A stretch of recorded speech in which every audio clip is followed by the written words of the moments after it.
শুভ সন্ধ্যা বন্ধুরা, কেমন আছো তোমরা সবাই? আশা করছি অনেক অনেক ভালো আছো, সুস্থ আছো, খুশি খুশি আছো। আমরাও অনেক ভালো আছি, সুস্থ আছি, ভালো আছি, খুশি খুশি আছি।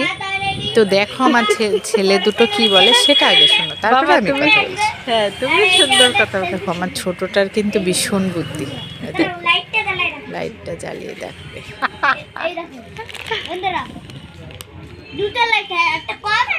হ্যাঁ ঠিক আছে। ও সত্যি বুদ্ধিও আছে, দুষ্টুও আছে, ও সব কিছুতেই পারদর্শী। যাই হোক, বলি না আমার দুষ্টু ভালো বাচ্চা। ঠিক আছে, তো আমরা এখন যাব বন্ধুরা মেলাতে, আমাদের বাংলার সেরা বাণীপুরের মেলা, যেখানে হস্তশিল্প থেকে শুরু করে টিভি, ফ্রিজ, আলমারি, মানে যা চাইবা, সোনার জিনিস, কসমেটিক্স, সবজি, হস্তশিল্পীর বিভিন্ন রকম কারুকার্য, যা কিছু চাইবা সমস্ত সব কিছুই এখানে মেলে। আমাদের বাণীপুর মেলা সম্পর্কে সবাই নিশ্চয়ই জানে।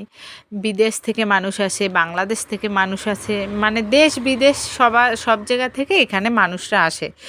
কারোর হস্তশিল্পী পরিদর্শন করতেও আসে, আবার কেউ মেলা পরিদর্শন করতেও আসে। ঠিক আছে, তো এখানে যারা যারা আসতো বা জানো এই মেলা সম্পর্কে, সবাই জানো যে এখানে সব কিছুই পাওয়া যায়। তো আজকে যতটা পারবো ঘুরে দেখাবো আমাদের বাণীপুর, হাবড়া বাণীপুর মেলা প্রাঙ্গণ।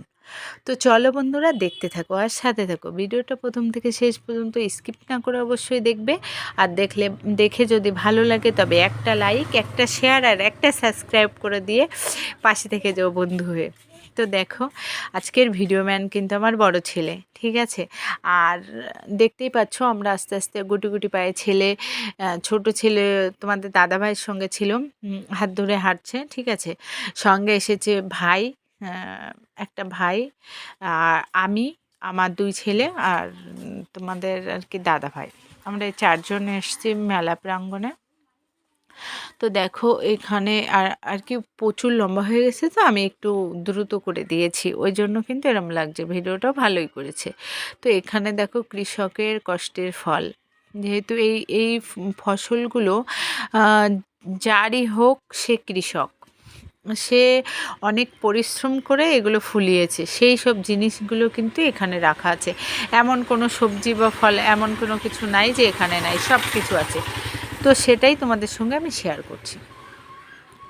তো দেখতে থাকো, গুটি গুটি পায়ে টুকটুক করে আমরা চলেছি আস্তে আস্তে মেলা।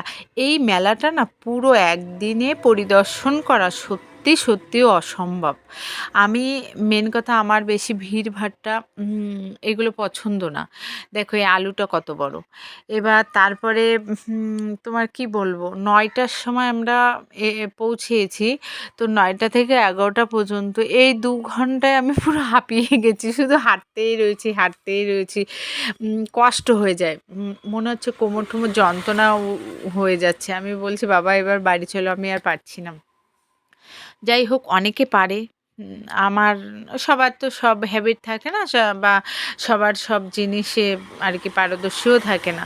তো আমিও না, আমি বেশি মেলা যাই না এখন, তাও একটু ছেলেদের জন্য যেতে হয়, কারণ ছোট ছেলেটা বায়না করে, আর ছোট ছেলে বায়না করলে বড় ছেলে কি আর চুপচাপ থাকে? আর যেহেতু নতুন বছর, নতুন স্কুল, নতুন ক্লাস শুরু হয়ে গেছে, তো রাত্রেবেলা একটু পড়া ছিল দুই ভাইয়ের, পড়াটা করে নিল, তারপরে আমরা আসলাম। তো এখানে দেখাবো, এটাকে বলে ট্যালেন্ট আমি মনে করি। দেখো এটা কিন্তু অরিজিনাল মানুষ, তো এমনভাবে দাঁড়িয়ে আছে না, দেখো এক পলকও ফেলছে না। আমি না সেটুকুই দেখেছিলাম, ভিডিওটা তো ছেলে করছিল। আমি না পুরো কি বলবো, এত ভালো, একেই বলে ট্যালেন্ট, প্রকৃত ট্যালেন্ট, আমি সেটা বলবো। ঠিক আছে, ভীষণ ভীষণ ভালো লেগেছে আমার এই ব্যাপারটা। এনাদেরকে পুরস্কার দেওয়া অবশ্যই উচিত। আমরা ওখান থেকে চলে আসলাম আরাক রোডে। তো এইভাবে গুটি গুটি পায়ে হাঁটছি, আর আমার বড় ছেলে আমার একটু ভিডিও করছে, আর আমার তো এমন ঠান্ডা লেগেছে, জ্যাকেট পরেছি, তার উপর দিয়ে আবার চাদর নিয়েছি, বয়স্ক মানুষের মতো চাদর টাদর মুড়ি দিয়ে কুটুকুটু করে বেড়াচ্ছি। যাই হোক, আমি দোকানে ছিলাম, দোকানের থেকে সোজা এভাবে চলে এসেছি। তোমাদের দাদাভাই 2 ছেলেকে বাড়ির থেকে নিয়ে রেডি টেডি করে উনি দোকানে এসেছিল, আমি দোকান বন্ধ করে তারপরে আমরা এসেছি। তো আমি যেমনভাবে ছিলাম আমি তেমনভাবে চলে আসছি, আমার কোনো সমস্যা হয় না তাতে। দেখো না, কোনো সময় ইচ্ছে হলে অনেক সাজি, কোনো সময় ইচ্ছা না হলে ওই যে ওরকমভাবে আমি কলকাতাও চলে যেতে পারি, আমার কোনো চাপ নেই। ঠিক আছে? আমি যেমন আমি যেমন আমি তেমন। আমি আমাকে নিয়ে খুব ভালো আছি। যাক, তোমরা সবাই জানো আমি ভালো থাকতে পছন্দ করি। তো এখানে দেখো, এখানে এটা জামা কাপড়ের স্টল। ঠিক আছে? যার ট্যালেন্ট সে তুলে ধরেছে এখানে। ছেলে আর বাবা কোথায় ঘুরে বেড়াচ্ছে। ও বায়না বাবার কাছেই করে, আমার কাছে বেশি একটা করে না। যেহেতু বাবার সঙ্গে থাকলে এখানে তো ফ্রিজ, টিভিও অনেক কিছু ইলেকট্রিক জিনিসপত্র আর কি। তারপরে এই সাইডটা আবার চলে আসলাম, মানে অনেকে এখান থেকে ফ্রিজ নিচ্ছেও। আমার মনে হয় এখানে একটু কম দামে পেতে পারে, যেহেতু শীতের সময় ফ্রিজের এমনি একটু কম দাম হয়। দেখো এসি টেসি সব কিছু আছে, অনেকেই কিন্তু আসে, দূরের থেকেও আসে এসব কেনার জন্য। কারণ এখানে হয়তো নিশ্চয়ই আমি দাম জিজ্ঞাসা করিনি, কি করে বুঝবো। আশা করি এখানে কম রেঞ্জেই পেয়ে যায়। আর যেহেতু সবার দোকানের অ্যাড্রেস দেওয়া থাকে, সমস্যা হয় না, এখান থেকে নিলেও দোকানে সেই বিলটা দেখালে শো করে। তো ওই জন্য অনেকেই আসে এখান থেকে জিনিস কিনে নেওয়ার জন্য। কারণ জিনিস যদি এখানে বিক্রি না হতো তাহলে তো এত বড় দোকানগুলো প্রত্যেক বছর দিত না। আর এই যে ফটোগুলো সব এই ফটো ফ্রেম সমেত বিক্রি করছে, এই ফটোগুলো আমার সঙ্গে যে আমার ভাইটা এসেছে ওই ভাইয়ের তোলা প্রত্যেকটা ফটো। তার জন্য আমি দূরের থেকে দাঁড়িয়ে জুম করে আর কি দেখাচ্ছি ফটোগুলো, কারণ ওই প্রত্যেকটা ফটো ওর দোকানে আছে, ওর নিজের হাতে এডিট করা, নিজের হাতে তোলা। আমার ফোনে হয়তো ফটোগুলো ভালো আসেনি, কিন্তু ফটোগুলো সত্যিই খুব অসাধারণ। যদি কেউ বাণীপুর মেলায় গিয়ে থাকো, যারা আমার ভিডিও দেখছো একটু খেয়াল করে দেখবে, টিভি ফ্রিজের পরে যে ফটো ফ্রেমের দোকানটা আছে ওটায় যে ফটোগুলো আছে ওই ফটোগুলো ব্রাইট স্টার গোবিন্দর হাতে তোলা ফটো। তো চলো আমরা সেখান থেকে আবার আরেক জায়গায় চলে গেলাম, ওখান থেকে গিয়ে ম্যাগি ঠ্যাগি কিনে নিয়ে বেরিয়ে পড়লাম আর এক রুটের উদ্দেশ্যে। তো এখানে যাচ্ছি, এখানে খানিক দূর এই ক্যান্ডির এখানে এসে তারপর পিছনে তাকিয়ে দেখি 2-3 জন নাই, ছোট ছেলে, তোমাদের দাদাভাই আর ওই ভাই। তারপরে আবার আমরা এখান থেকে আবার পিছনে রিটার্ন গেছি, তারপর দেখি ওরা ওই রাস্তা দিয়ে যাচ্ছিল, ওরাও ফিরছিল আমাদের না দেখে। যাই হোক, আবার সবাই মিলে একসঙ্গে যাচ্ছি। এবার এই মাঠের মেলায় আসবো সেটা আর কি ভাবছি। এই যে আমরা প্রায় রাস্তায় চলে এসেছি, এবার ঢুকবো ওই মাঠে।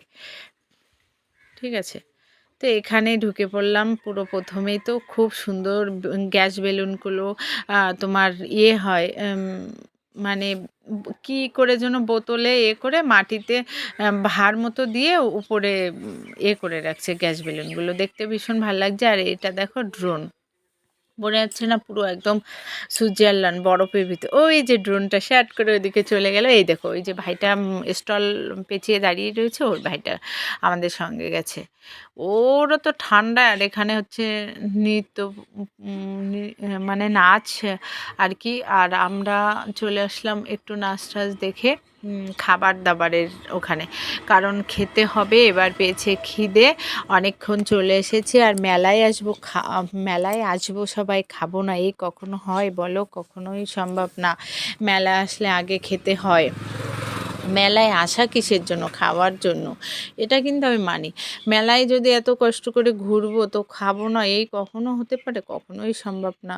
তো আমরা গুটি পায়ে নাগরদোলা ঠোলা ওই সব দেখে টেকে চলে যাচ্ছি মোমো টোমোর ধারে। এবার এখানে বসে পড়েছি, মোমো খাবো। ওই দোকানের ভিডিও করেছি, কিন্তু খাচ্ছি আমরা এই দোকানে।